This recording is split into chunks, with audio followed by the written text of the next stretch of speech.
everybody. I'm Tom Schneider at Comcast Technology Solutions, and I'm part of the DataBee team. In particular, I do GRC Consulting related to DataBee CCM.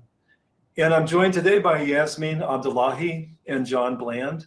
So Yasmine and John, if you could just quickly introduce yourselves.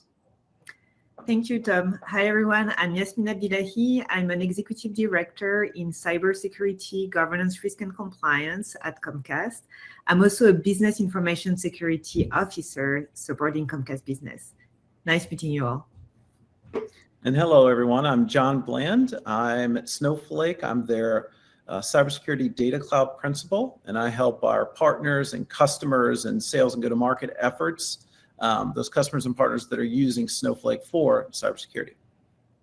So we'd like to start off by introducing the characters. So on the one side, we've got the business managers, and then on the other side, the compliance teams.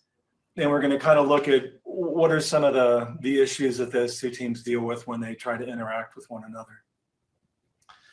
And I'd like to point out too, like business managers, I think are focused primarily on making money for the business. So their focus is typically in creating product or in selling product. And the compliance teams really have a different focus. They're more focused on the security and compliance of the organization. So there's a bit of a difference between the goals for those two teams. And I think that kind of introduces some of the issues that they need to navigate. So Yasmine, if I could ask you, why do you think some of the reasons are that business managers aren't necessarily fans of compliance? So on one end, the business managers, they want to sell more, they want to extend their market shares. The thing is, to do business, to deliver services, to deliver goods, you need to comply with all the security and privacy requirements you have in that market, right? So they make that a priority in addition to the other priorities to their business teams. And then on the other side, you have our team. So first, we bear compliance in our title. So we are the bearer of the bad news, but we ask all the questions, we ask all the data, we ask about the processes, we ask about the documentation, but all those compliance requirements, it's a lot of activities for the business teams that are in the middle. It's additional work, additional resources, it takes time, and they are squeezed in the middle between, you need to deliver fast, but you also need to comply. And on our end, where we are, asking them. So it is confusing for the business teams. Business managers are not always keen because at the end of the day, they see also that it's extra work, right? And they need to prioritize resources. So it may seem at odds between being compliant, creating efficiencies, innovating. That's the trade-off they need to manage. In your experience going in the other direction, what are some of the frustrations that GRC may experience when they work with the business managers? We ask a lot of data. We need a lot of information. And the thing is, we need information, we gather that information, we massage that information, we analyze it. Then by the time we share our findings, we are asked another question and we need to go back to the drawing board. And to make sense of all the compliance, also we need a lot of business context, right? To understand the different business processes that we are dealing with that need to incorporate that compliance. So the frustration is all the labor-intensive work around gathering the information, analyzing the information, and then understanding the complexity every time you go back to gathering the information. On the compliance side, I think I'll start with some of the challenges where compliance comes to the table with very complex and legalistic type of language, and you have compliance from external, from regulation, and from internal. It's never at the same time, and as a result, it's manual because every type of compliance requirement is going to have their own set of asks to the business, and it's reactive. We have that to do for that date, so we react to it. The lack of accountability Here, it's more about who owns the control. So when we look at controls and compliance from different lenses, we may not have the same understanding. You have the business process owners, you have handoffs within the business processes, and then you need to incorporate a control. But who owns the control? Who executes? But then who owns, and who owns what type of responsibility? That's always something very complex to approach, especially if we go at it, manually every time and from a reactive standpoint. The fragmented data is, what we discussed earlier, but going after every single source of records to gather the data is a pain point when we need to do that exercise all the time. And then again, as a GRC team, for example, we massage that. So we can also create our own source of records. And then risk scores without context. I think here it's also about, we analyze the data, we give the information. We are lacking by the time we give that information, we are lacking that business context. We may get a question and we don't have the data. So we need to go back. So that's how I would describe some of those challenges that really result in miscommunication. Yeah, and in my experience, what I've seen too with miscommunication is I think a lot of times the business teams feel like they hear a lot about compliance is important. It's really important to be successful in an audit. But I think a lot of times in their mind, they don't feel like they're really getting clear information about what is expected of them. So they may hear, we have to be compliant with PCI DSS, but what exactly does that mean to that particular manager and the people and assets that they're responsible for? Mm. And I think that leads to a lot of frustration on their end, because you kind of alluded to that before too, that it's time-consuming work. And when there's that lack of clarity, then it just makes it take up that much more time. And to them, I think too, they just see that as it's a distraction from what their primary role is within the business. And then one of the other things that complicates this can be changing regulations. So again, Yasmine, if you could share some of your insights, how do changing regulations, new regulations or either additions, how does that complicate this already kind of complicated scenario? So there are regulations from a security standpoint. There are things that depends on the industry we are involved in and delivering goods or services in, and then privacy also has increased pretty significantly, and it's global. So all those regulations are adding up, and sometimes they overlap, sometimes they don't. The scoping of the things that are impacted is not always similar. They are also assessed differently. Sometimes you need to be certified by an external assessor. Sometimes you don't. You can do a self-assessment. So it's really complex to manage the requirements themselves, to map them, and then to organize them. The timelines are sometimes different. If you're doing PCI and then some government requirements, but also some voluntary requirements that companies are going after from a competitive advantage standpoint.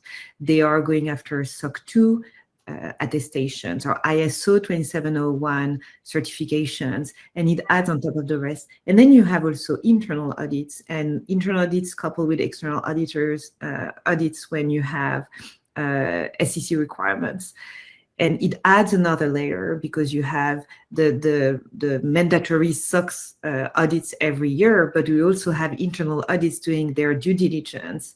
So it adds, it's on top of each other, and this is where the GRC team has a role because it's a lot of things to map, and I mean it's a full-time job. Yeah, I think one of the things with the government compliance is that there's a lot of times a time lag between when something gets first discussed and then before it actually gets finalized through the whole rulemaking process. And we saw that with the SEC notification requirements last year. And I've been tracking CMMC fairly much, and that the regulations around CMMC have been under discussion now for a couple of years, and they're still not completely finalized. So it's one of those scenarios where people are aware there's something coming along, but exactly what that's going to work out to be is still an unknown. Then one of the other things we're going to discuss a little bit is data retention and some of the issues around that. So I know, John, we're going to ask you some questions about this, but Yasmine, if you could just kind of, to get us started on this topic, if you could speak to some of the benefits of data retention from a GRC perspective. So there are requirements where we need to have have data retention for a year because they need to be available. We also want to go back from a pure GRC standpoint. We want to be able to go back and reperform certain analysis and look at the trends. But then also beyond GRC, you have the simply being able to investigate further. So there are a lot of benefits to having data retained in the environment. And John, if you could speak to some of the benefits of Snowflake and how it can make data retention more affordable.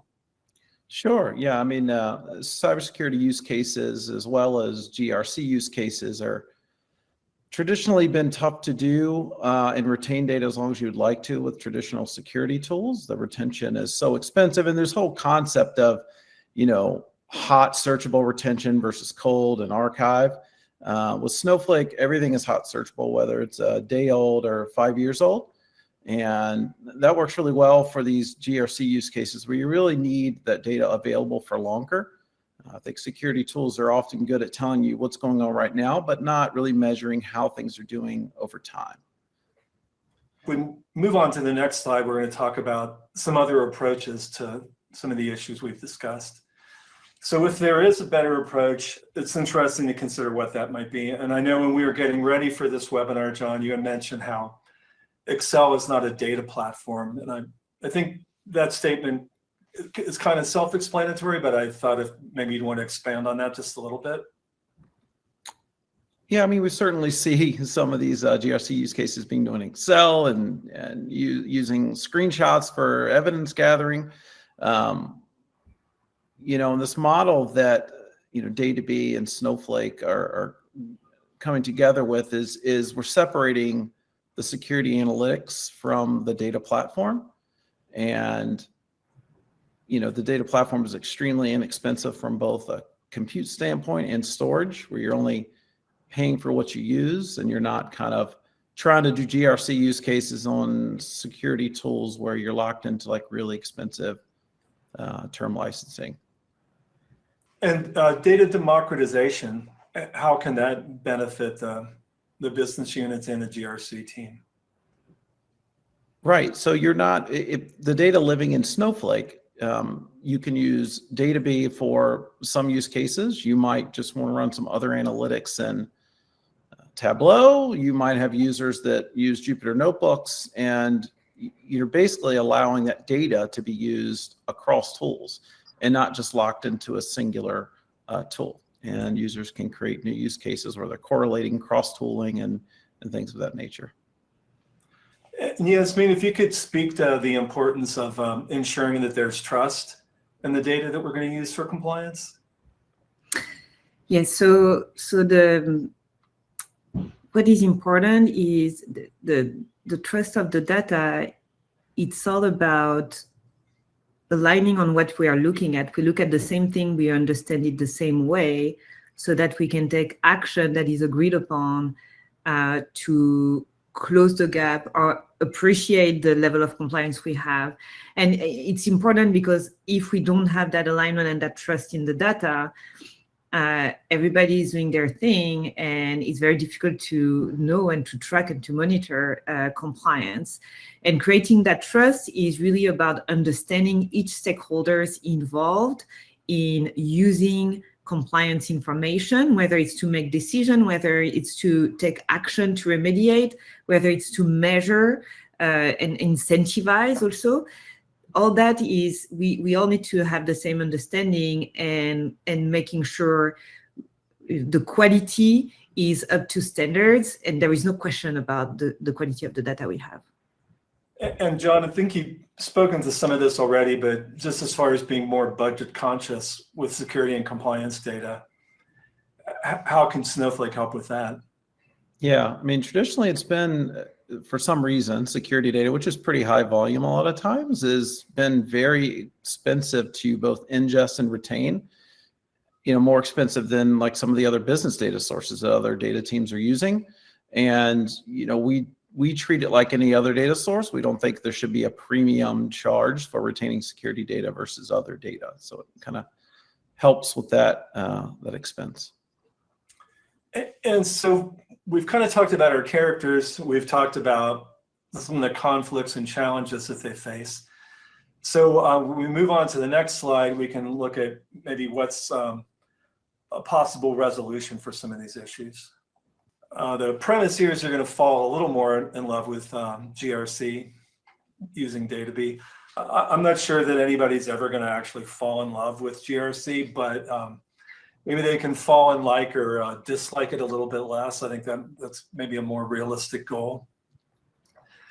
So DataBee for continuous compliance monitoring is a product from Comcast Technology Solutions. And it's a data fabric that brings the data together, normalizes it, flattens it, does some other processing to make it a bit more useful. And then it can also integrate some business context, like in particular, like reporting structures, so that we can weave how an organization is structured in with some of these issues around compliance. So it makes it easier to see who exactly has got what assets and what people that they're responsible for. And if there's an issue with things being out of compliance, then it helps to identify who needs to be involved to move towards a more compliant status. So Yasmine, I'm going to call on you again. If you could just kind of walk us through a little bit about this concept of the 3 lines of defense and who, like what roles and who are involved in those different 3 lines. Sure. So like any relationship, it's very important to understand the needs of the parties involved.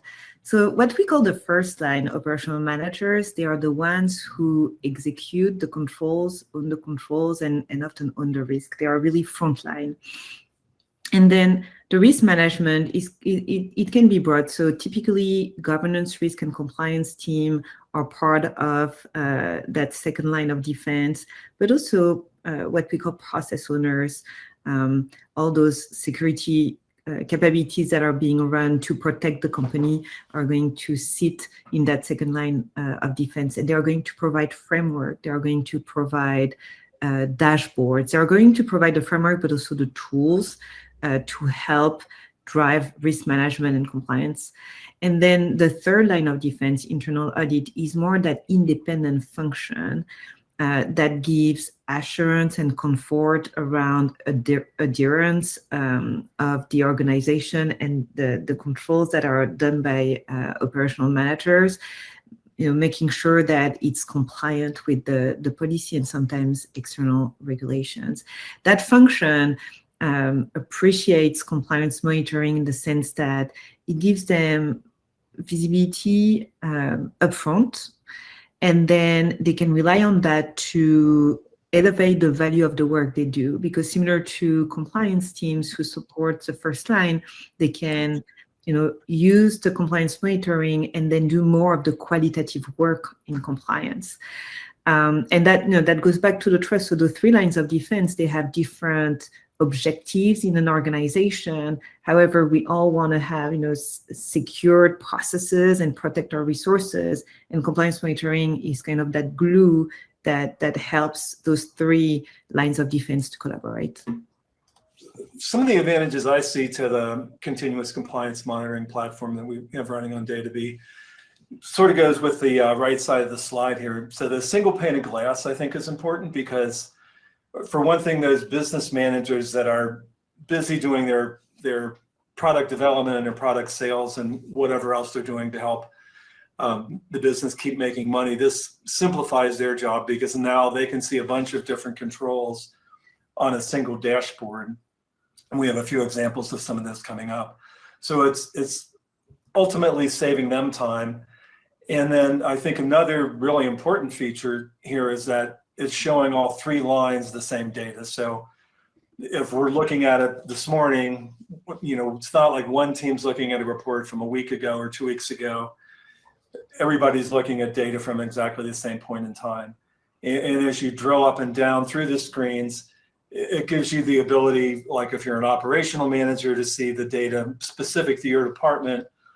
When you get into like the second line or the third line, then they can see a more comprehensive view of the entire organization. But still, the data is consistent up and down. So it's not like I'm an operational manager and I'm running a report, but I'm not really an expert in how the report's supposed to be configured. So I may be pulling data that looks different than what the GRC team's looking at. And now I'm trying to do my job and be compliant, but I'm not really working from the same information as the people that are gonna test my work are checking. So I think it potentially leads to confusion if you don't have a tool like this that's showing that same data to everybody. So if we move on to the next slide, I think we've got some information about the path to CCM and how that was accomplished within Comcast. So Yasmine, I know in your role, you're very involved in this. So if you could kind of speak to some of the things here on this slide for us. Sure. So, to kind of transition from the previous slide, we look at the 3 lines of defense, but, getting more practical, we inventory our stakeholders who are involved in compliance monitoring, because you have different people, and make sure we understand them. So that's the first part. And we need to inventory, but also align, because we need to align on the policies that are going to support compliance monitoring, align on what we are going to measure in terms of controls, align on the data sources we are going to tap into to get the compliance monitoring, the accountability model that we want to implement. Are we looking at the hierarchy the way it's done in the org chart, and then the compliance threshold. So we inventory, we gather all those people, we mobilize them, and then we align on those fundamentals.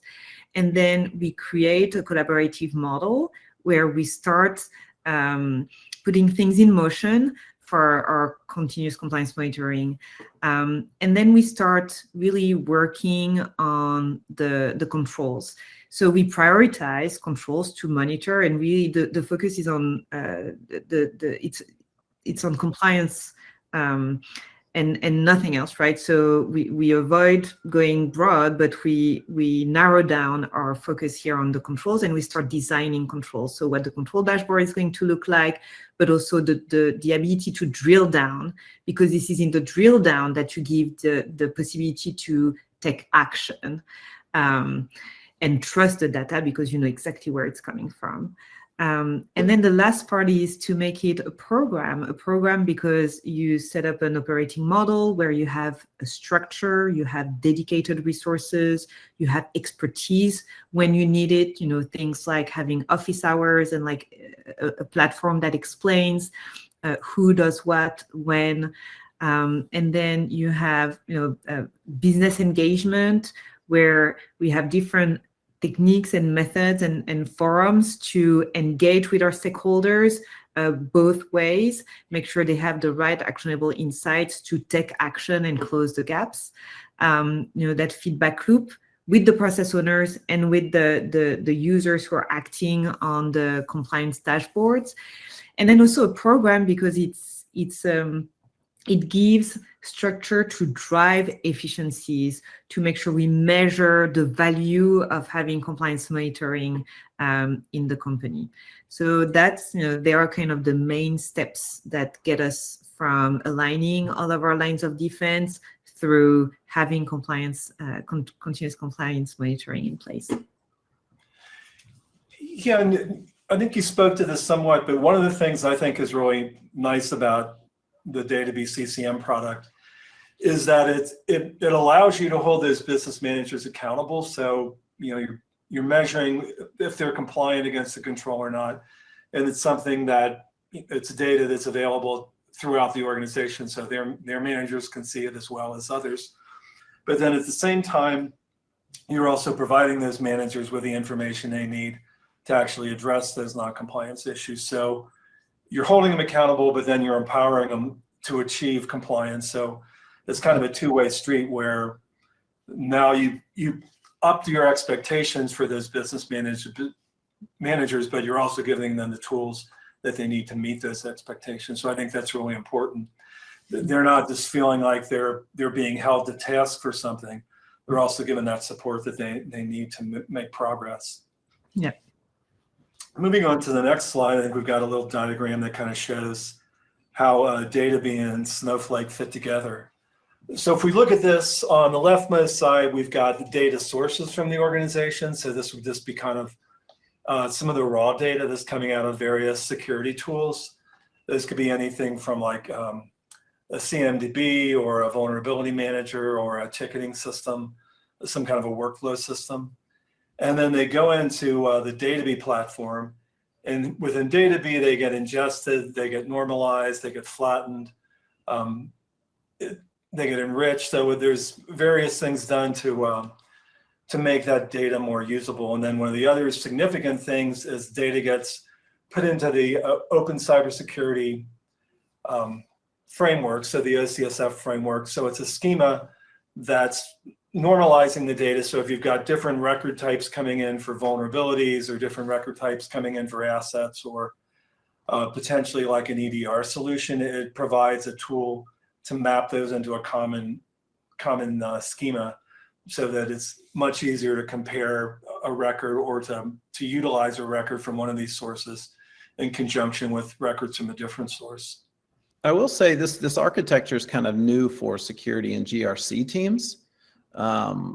Security folks are usually used to buying like a monolithic tools, like tools that do a few things really well.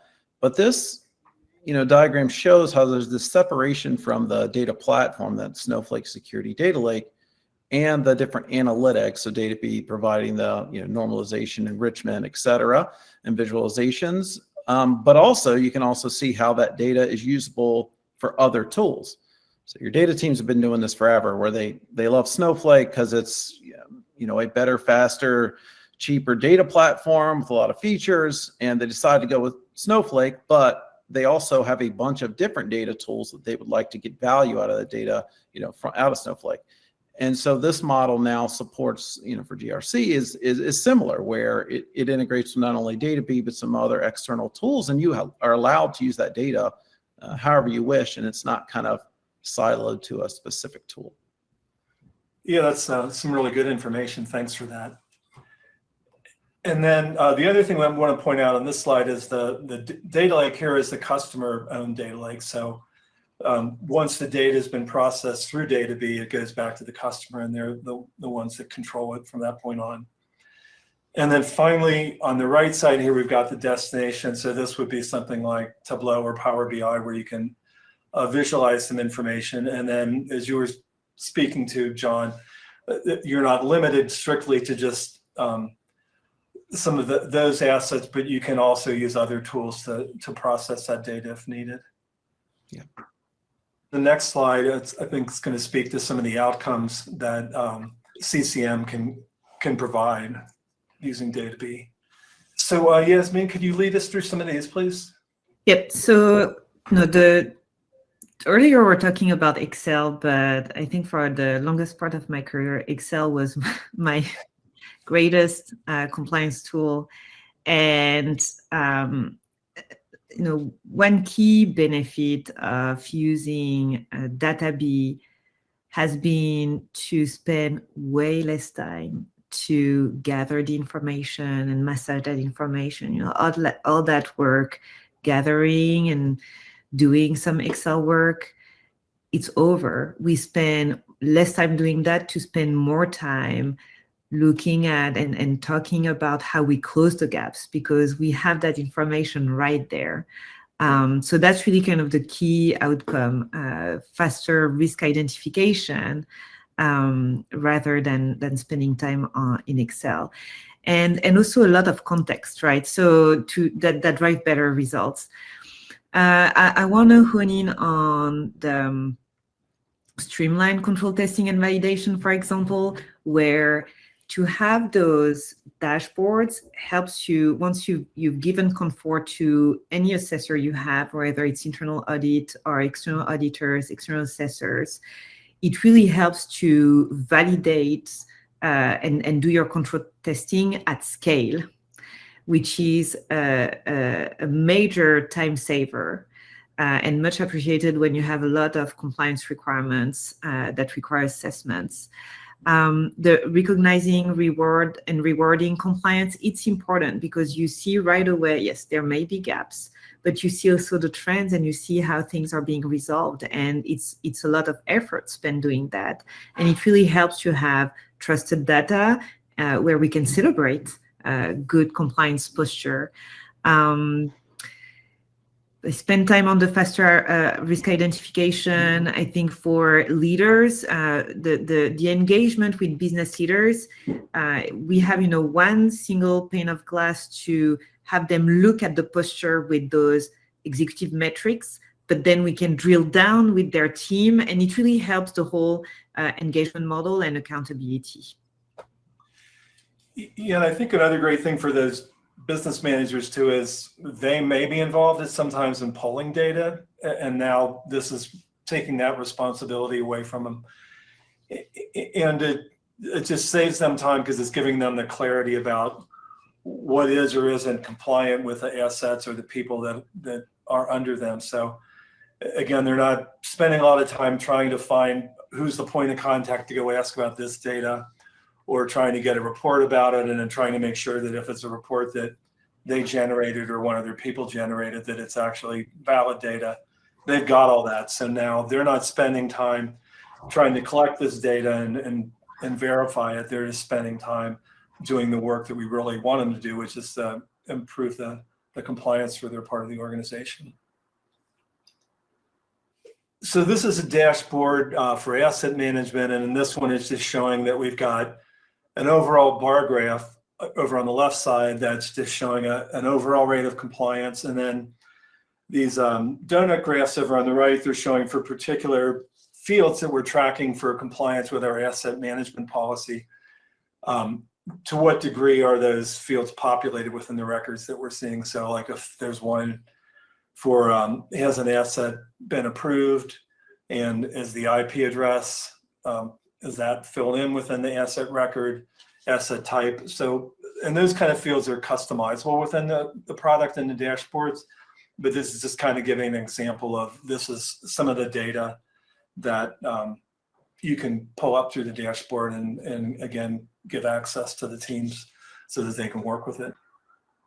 Another similar example, so it's showing, again, the overall level of compliance for, in this case, for vulnerability management. And then over on the right, it's breaking that down by like high severity vulnerabilities to medium severity. And it's showing the degree to which the organization's compliant with those.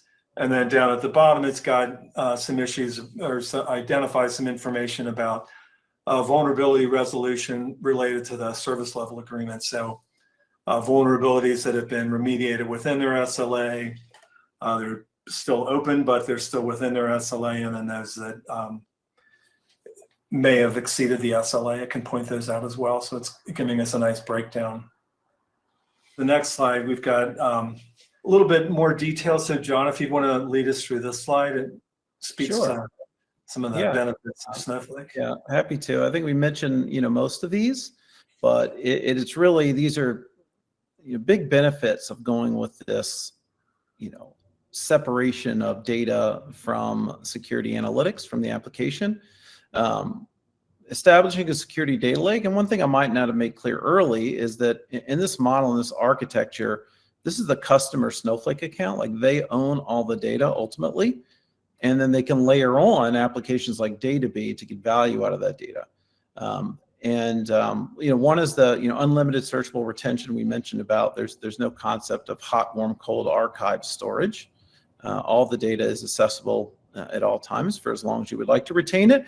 And since for us, storage is just a pass-through cost, it's a rounding error as far as expense, especially when considered what most customers are used to paying for searchable storage.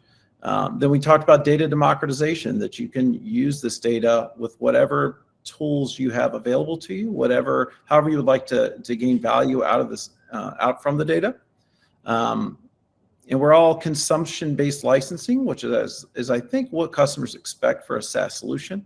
So you're paying for the compute and storage you use. You're not getting locked into, longer term licenses where you're always kind of guessing what you're going to need. And you're always going to be either undersized or oversized at some point. That's just the nature of it. And then, why partners like DataBee are building on top of Snowflake is I think our broad capabilities of our platform. So as the product grows and they release more sophisticated, complicated features, they rest assured that our platform can support them and grow along with them.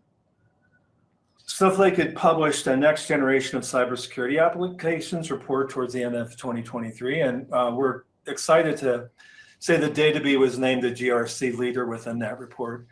So it's good to get some recognition from one of our partners that they see the value in that solution that we're providing. I was really happy that you guys got named as a leader. And, I kind of saw this coming. I mean, Yasmine mentioned earlier, this stuff is hard to do at scale. And Comcast had a big success in leveraging a Snowflake security data lake internally and doing that at Comcast scale. Oftentimes new products come out and you don't really uncover the problems at scale until you land like a really big customer. I've been at software companies like that.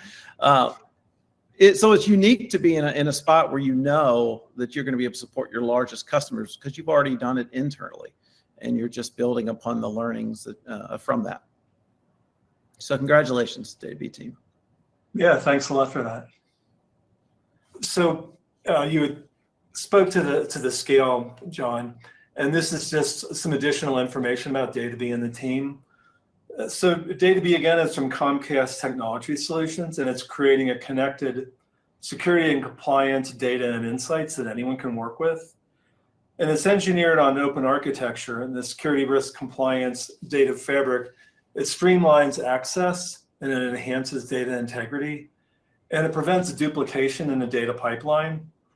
So with DataBee, you have more complete and accurate data for your unique and diverse use cases. And after an internal Fortune 20 scale development, again, which you just described, that led to cost savings for Comcast as an organization. DataBee was led by senior cybersecurity industry leaders, and it brings to market a commercially available security, risk, and compliance data fabric platform. And new customers can unlock the actionable and contextualized security insights and act with a unified source of truth for security analysis and reporting functions at scale. And again, this speaks to significant R&D investment and the background of some of the people on our staff. They've come from a lot of significant organizations within a cybersecurity realm. And then we've also got some of our strategic partnerships listed here. So I think the next slide may have, yes, great. It's got some GRC codes here, or not GRC, QR codes rather, that you can scan to get additional information. So requesting a custom DataBee demo, or also getting access to the report that we just spoke about from Snowflake. So I think that pretty much wraps us up for today. I'd like to thank everybody for listening in, and definitely thank Yasmine and John for all the valuable insights that you passed along. Thanks a lot for that. Thank you for having me.